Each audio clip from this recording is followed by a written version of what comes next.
राधे राधे। और अब हम पढ़ते हैं श्रीमद् भागवत पुराण का 5वां अध्याय, जिसका शीर्षक है धुंधुकारी को प्रेत योनि की प्राप्ति और उससे उद्धार।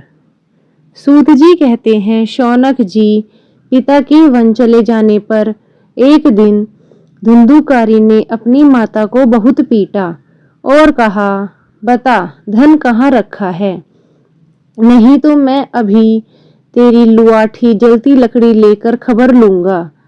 उसकी इस धमकी से डरकर पुत्र को उपद्रवों से दुखी होकर वह रात्रि के समय कुएं में जा गिरी और उसकी मृत्यु हो गई। योगनिष्ठ गोकर्ण जी तीर्थ यात्रा के लिए निकल गए। उन्हें इन घटनाओं से कोई सुख या दुख नहीं होता था, क्योंकि उनका न कोई मित्र था और न ही शत्रु। धुंधुकारी 5 वैश्याओं के घर में रहने लगा। उनके भोगों के लिए भोग सामग्री जुटाने की चिंता ने उसकी बुद्धि नष्ट कर दी और वह नाना प्रकार के अत्यंत क्रूर कर्म करने लगा। एक दिन उन कुलटाओं ने उससे बहुत से गहने मांगे। वह तो काम से अंधा तो हो ही रहा था, मौत की उसे कभी याद नहीं आती थी। बस उन्हें जुटाने के लिए वह घर से निकल पड़ा। वह जहां तहां से बहुत सा धन चुराकर घर लौट आया और उन्हें कुछ सुंदर वस्त्र और आभूषण लाकर दिए। चोरी का बहुत सा माल देखकर रात्रि के समय स्त्रियों ने विचार किया कि यह नित्य ही चोरी करता है, इसलिए इसे किसी दिन अवश्य राजा पकड़ लेगा। राजा यह सारा धन छीनकर इसे निश्चय ही प्राणदंड देगा। जब एक दिन इसे मरना ही है, तब हम इसके धन की रक्षा के लिए गुप्त रूप से इसको क्यों न मार डालें। इसे मारकर हम इसका माल लेकर कहीं पर चले जाएंगे। ऐसा निश्चय कर उन्होंने सोए हुए धुंधुकारी को रस्सियों से कस दिया और उसके गले में फांसी लगाकर उसे मारने का प्रयास किया। इससे जब वह जल्दी न मरा तो उन्हें बहुत चिंता हुई। तब उन्होंने उसके मुख पर बहुत से दहकते हुए अंगारे डाल दिए। इससे वह अग्नि की लपटों से बहुत छटपटाकर मर गया। उन्होंने उसके शरीर को एक गड्ढे में डालकर गाड़ दिया। सच है, स्त्रियां प्राय बड़ी दुस्साहसी होती हैं। उनके इस कृत्य का किसी को भी पता न चला। लोगों के पूछने पर कह देती थी कि हमारे प्रियतम पैसे के लोभ से अब की बार कहीं दूर चले गए हैं, इसी वर्ष के अंदर लौट आएंगे। बुद्धिमान पुरुष को दुष्ट स्त्रियों का कभी विश्वास नहीं करना चाहिए। जो मनुष्य इनका विश्वास करता है वह मूर्ख होता है और उसे दुखी होना पड़ता है। इनकी वाणी तो अमृत के समान कामियों के हृदय में रस का संचार करती है, किंतु हृदय छुरे के समान, धार के समान तीक्ष्ण होता है। भला इन स्त्रियों को कौन प्यारा है। वे कुलटाए धुंधुकारी की सारी संपत्ति समेटकर वहां से चंपत हो गई। उनके ऐसे न जाने कितने पति थे और धुंधुकारी अपने कुकर्मों के कारण भयंकर प्रेत हुआ। वह बवंडर के रूप में सर्वदा 10 दिशाओं में भटकता रहता था तथा शीत घाम से संतप्त और भूख प्यास से व्याकुल होने के कारण हा देव चिल्लाता रहता था, परंतु उसे कहीं भी कोई आश्रय न मिला। कुछ काल बीतने पर गोकर्ण ने लोगों के मुख से धुंधुकारी की मृत्यु का समाचार सुना। तब उसे अनाथ समझकर उन्होंने उसकी गया जी में श्राद्ध कर दिया और जहां जहां वे जाते थे उसका श्राद्ध अवश्य करते थे। इस प्रकार घूमते घूमते गोकर्ण जी अपने नगर में आए और रात्रि के समय दूसरों की दृष्टि से बचकर सीधे अपने घर के आंगन में सोने के लिए पहुंच गए। वहां अपने भाई को सोया देखकर आधी रात के समय धुंधुकारी ने अपना बड़ा विकट रूप दिखाया। वह कभी भेड़ा, कभी हाथी, कभी भैंसा, कभी इंद्र और कभी अग्नि का रूप धारण कर रहा था। अंत में वह मनुष्य के आकार में प्रकट हुआ। ये विपरीत अवस्थाएं देखकर गोकर्ण ने निश्चय किया कि यह जरूर किसी दुर्गति को प्राप्त हुआ जीव है। तब उन्होंने उससे धैर्यपूर्वक पूछा, गोकर्ण ने कहा, तू कौन है? रात्रि के समय ऐसे भयानक रूप क्यों दिखा रहा है? तेरी यह दशा कैसे हुई? हमें बता तो सही। तू प्रेत है, पिशाच है या कोई राक्षस है? सूत जी कहते हैं, गोकर्ण के इस प्रकार पूछने पर वह बार बार जोर जोर से हंसने लगा, रोने लगा। उसमें बोलने की शक्ति नहीं थी, इसलिए उसने केवल संकेत मात्र किया। तब गोकर्ण ने अंजलि में जल लेकर उसे अभिमंत्रित करके उस पर छिड़क दिया। इससे उसके पापों का कुछ शमन हुआ और वह इस प्रकार कहने लगा। प्रेत बोला, मैं तुम्हारा भाई हूँ, मेरा नाम है धुंधुकारी।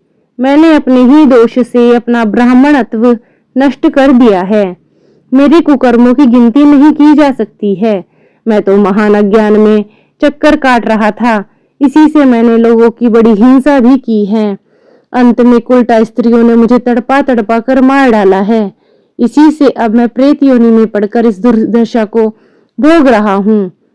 अब दैववश कर्म फल उदय होने से मैं केवल वायु भक्षण करके जी रहा हूँ। भाई, तुम दया के समुद्र हो, अब किसी प्रकार जल्दी ही मुझे इस योनि से छुड़ा दो। गोकर्ण ने धुंधुकारी की सारी बातें सुनी और तब उससे बोले।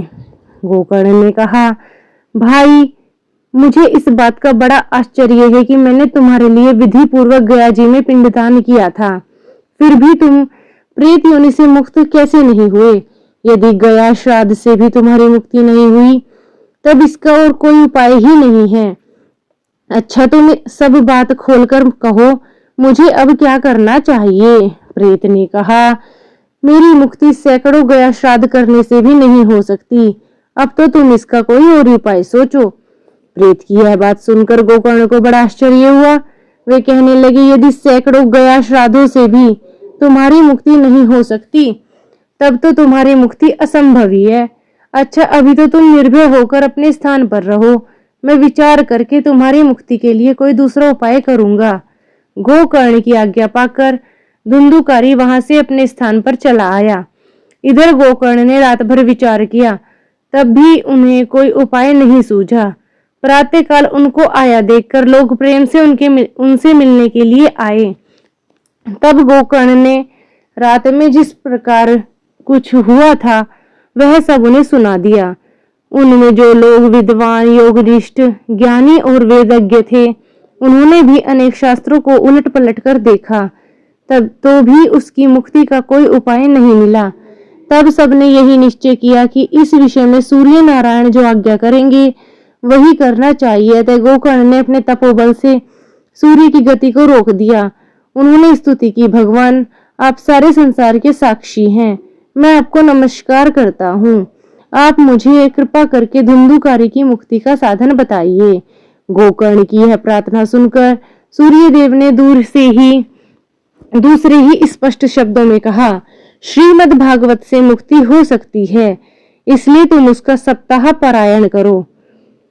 सूर्य का यह धर्ममय वचन वहां सभी ने सुना। तब सबने यही कहा, प्रयत्न पूर्वक यही करो। है भी यह साधन बहुत सरल। अतः गोकर्ण जी भी तदनुसार निश्चय करके कथा सुनाने के लिए तैयार हो गए। देश और गांव से अनेक लोग कथा सुनने के लिए आए। बहुत से लंगड़े, लूले, अंधे, बूढ़े और मंदबुद्धि पुरुष भी अपने पापों की निवृत्ति के उद्देश्य से वहां आ पहुंचे। इस प्रकार वहां इतनी भीड़ हो गई कि उसे देखकर देवताओं को भी आश्चर्य होता था। जय गोकर्ण जी व्यास गद्दी पर बैठकर कथा कहने लगे। तब वह प्रेत भी वहां आ पहुंचा और इधर उधर बैठने के लिए स्थान ढूंढने लगा। इतने में उसकी दृष्टि एक सीधे रखे हुए 7 गांठ के बांस पर पड़ी। उसके नीचे छेद में घुसकर वह कथा सुनने के लिए बैठ गया। वायु रूप होने के कारण वह बाहर कहीं नहीं बैठ सकता था, इसलिए बांस में घुस गया। गोकर्ण जी ने एक वैष्णव ब्राह्मण को मुख्य श्रोता बनाया और प्रथम स्कंध से ही स्पष्ट स्वर में कथा सुनानी आरंभ कर दी। सायंकाल में जब कथा को विश्राम दिया, तब एक बड़ी विचित्र बात हुई। वहां सभासदों को देखते देखते उस बांस की एक गांठ तड़तड़ शब्द करती हुई फट गई। इस प्रकार दूसरे दिन सायंकाल में दूसरी गांठ फट गई, तीसरे दिन उसी समय तीसरी। इस प्रकार 7 दिनों में 7 गांठों को फोड़कर धुंधुकारी 12 स्कंदों को सुनने से पवित्र होकर प्रेत योनि से मुक्त हो गया और दिव्य रूप धारण करके सबके सामने प्रकट हो गया। उसका मेघ के समान श्याम शरीर पीतांबर और तुलसी की मालाओं से सुशोभित था तथा सिर पर मनोहर मुकुट, कानों में कमनीय कुंडल झिलमिला रहे थे। उसने तुरंत अपने भाई को गोकर्ण को प्रणाम करके कहा, भाई, तुमने कृपा करके मुझे प्रेत योनि की यातनाओं से मुक्त कर दिया है। यह प्रेत पीड़ा का नाश करने वाली श्रीमद् भागवत की कथा धन्य है तथा श्री कृष्ण के धाम की प्राप्ति कराने वाला इसका सप्ताह पारायण भी धन्य है। जब सप्ताह श्रवण का योग लगता है तब सब पाप थर्रा उठते हैं कि अब यह भागवत की कथा जल्दी ही हमारा अंत कर देगी।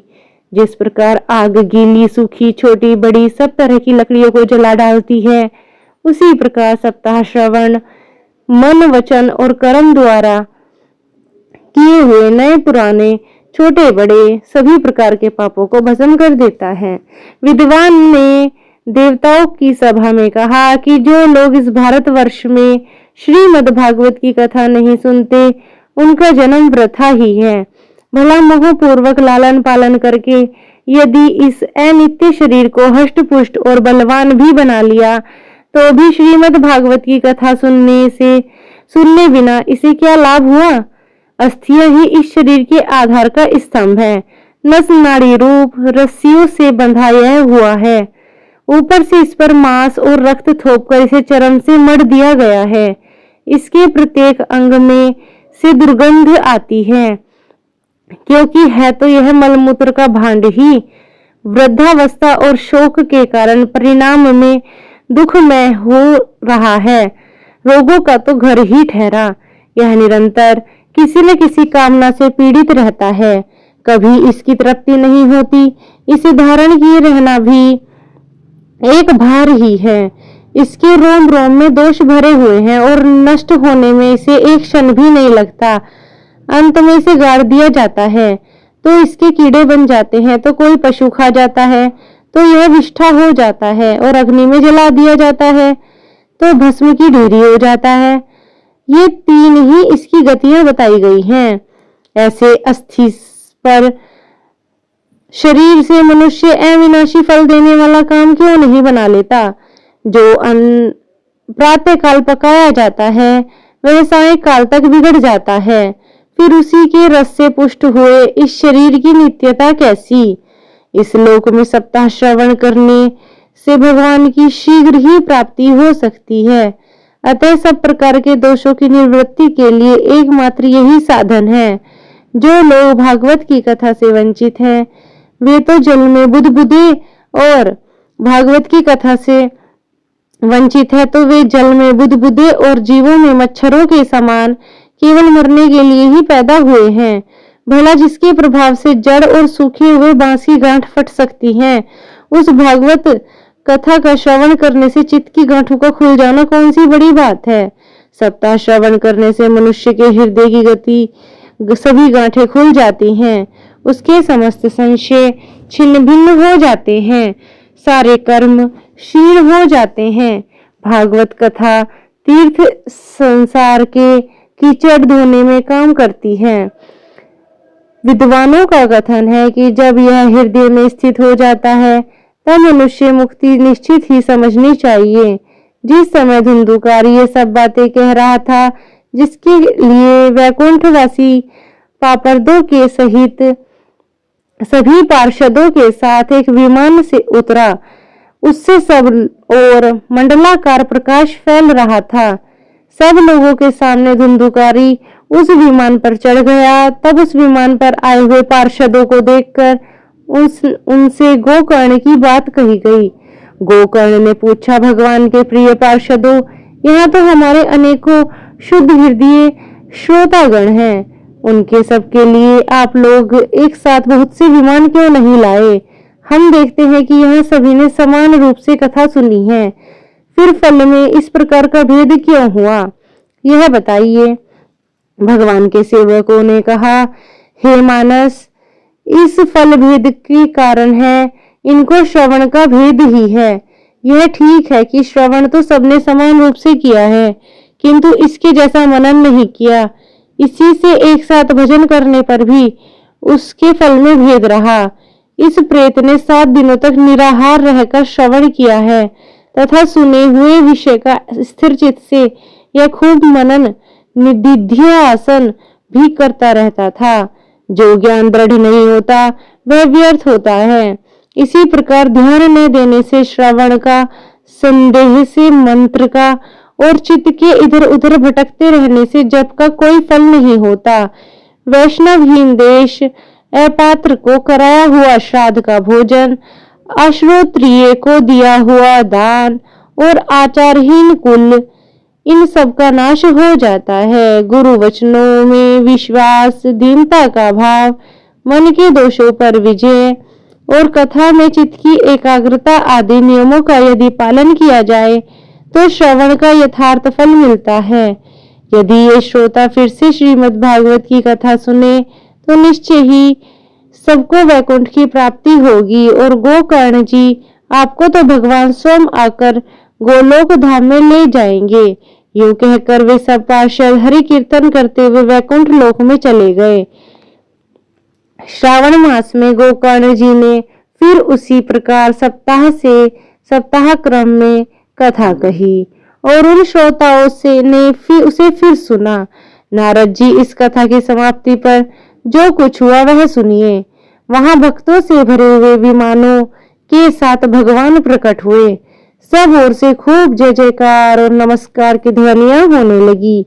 भगवान स्वयं हर्षित होकर अपने पाशजनीय शंख की ध्वनि करने लगे और उन्होंने गोकर्ण को हृदय से लगाकर अपने समान बना लिया। उन्होंने क्षण भर में ही अन्य सब श्रोताओं को भी मेघ के समान श्याम वर्ण, रेशमी पीतांबरधारी तथा किरीट और कुंडलादि से विभूषित कर दिया।